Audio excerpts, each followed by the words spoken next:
जल्द आ सकती है हरियाणा में बीजेपी की लिस्ट। हरियाणा में चुनाव होने वाले विधानसभा चुनावों से पहले बीजेपी की लिस्ट का इंतजार बहुत जोरों शोर से किया जा रहा है। ऐसे में हरियाणा बीजेपी के कई बड़े नेता दिल्ली में इस बीच ठहरे हुए हैं। हरियाणा बीजेपी के कई विधायक भी दिल्ली में ठहरे हुए हैं।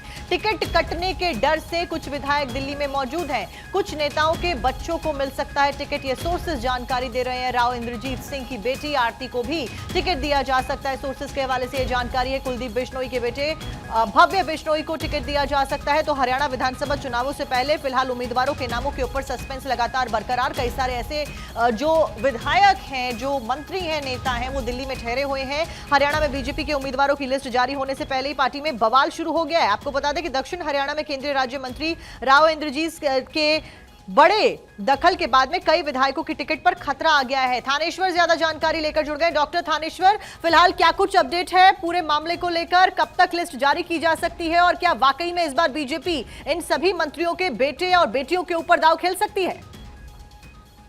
बीजेपी में जिस तरह की अनुशासित पार्टी कहा जाता था, लेकिन अभी सूत्रों से जो निकल कर आ रहा है कि बीजेपी की जो 2 दिन तक गहन मंथन हुआ है टिकटों को लेकर, उसमें काफी बवाल हुआ है। क्योंकि राव इंद्रजीत ने अपने दक्षिण हरियाणा के अंदर कुछ अपने चहेते विधायकों को टिकट दिलवाने का प्रयास किया, जिससे मनोहर लाल पूर्व मुख्यमंत्री और इंद्रजीत में काफी गर्मागर्मी हुई।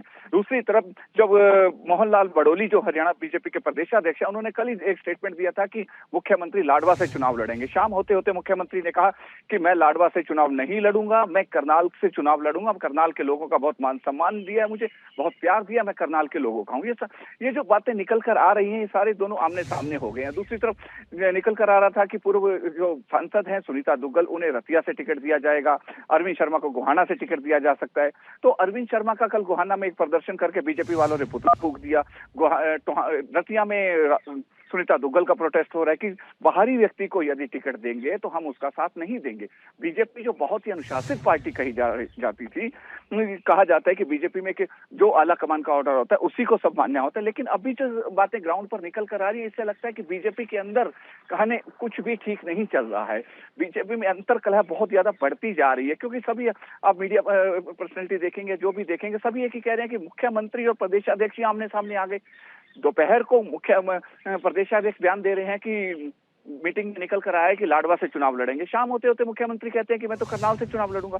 इससे साफ जाहिर है कि कुछ भी ठीक नहीं चल रहा है। दूसरी तरफ कुछ बीजेपी नेता अपने बेटे बेटी के लिए और भांजे के लिए टिकट की डिमांड कर रहे हैं।